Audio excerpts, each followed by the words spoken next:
Friends, ఈరోజు January 23, 2026 నాడు market ఇన్వెస్టర్లకు ఒక రెడ్ డే అంటే భారీ నష్టాల రోజుగా మిగిలిపోయింది. ఉదయం ఫ్లాట్గా మొదలైన మార్కెట్ చివర్లో భారీగా పడిపోయింది. మార్కెట్ క్లోజింగ్ స్నాప్షాట్: నిఫ్టీ 50 25,048, సుమారు 241 పాయింట్లు down.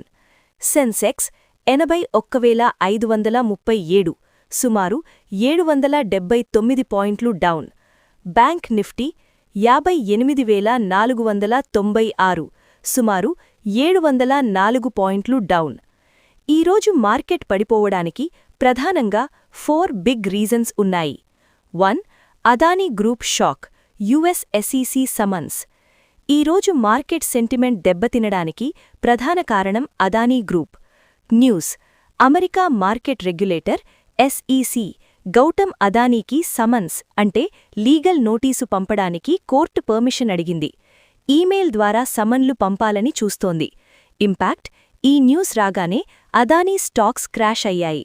Adani green -13%, Adani energy -10%, Adani enterprises -8% భారీగా నష్టపోయాయి. 2.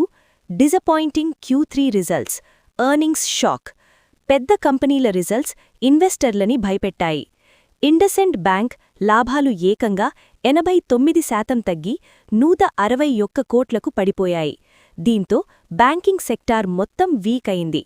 ఇండిగో ఎయిర్లైన్స్ ఫ్లైట్ సమస్యల వల్ల లాభాలు 75% తగ్గాయి. షేర్ ధర 4-5% పడింది. 3. FII selling, foreigners leaving. విదేశీ ఇన్వెస్టర్లు FIIs జనవరిలో ఇప్పటివరకు 36,500 కోట్లు బయటకు తీసుకెళ్లారు. బడ్జెట్ ఫెబ్ 1 వరకు రిస్కెందుకులే అని అమ్ముతున్నారు. 4. రూపీ అట్ రికార్డ్ లో, మన రూపాయి విలువ ఆల్ టైమ్ కనిష్టానికి 91.99 రూపీస్కి పడిపోయింది. ఇది మన ఆర్థిక వ్యవస్థపై ప్రెషర్ పెంచుతోంది. ఇన్వెస్టర్ టేకవే: మార్కెట్ 25,000 లెవెల్ దగ్గర స్ట్రగల్ అవుతోంది. వచ్చే వారం బడ్జెట్ ఉంది కాబట్టి వొలటిలిటీ ఇలాగే ఉంటుంది. వాట్ టు వాచ్: రేపు, ఎల్లుండి మార్కెట్ సెలవు, వీకెండ్. సోమవారం రిపబ్లిక్ డే కూడా సెలవు ఉండవచ్చు. మంగళవారం మార్కెట్ ఎలా రియాక్ట్ అవుతుందో చూడాలి.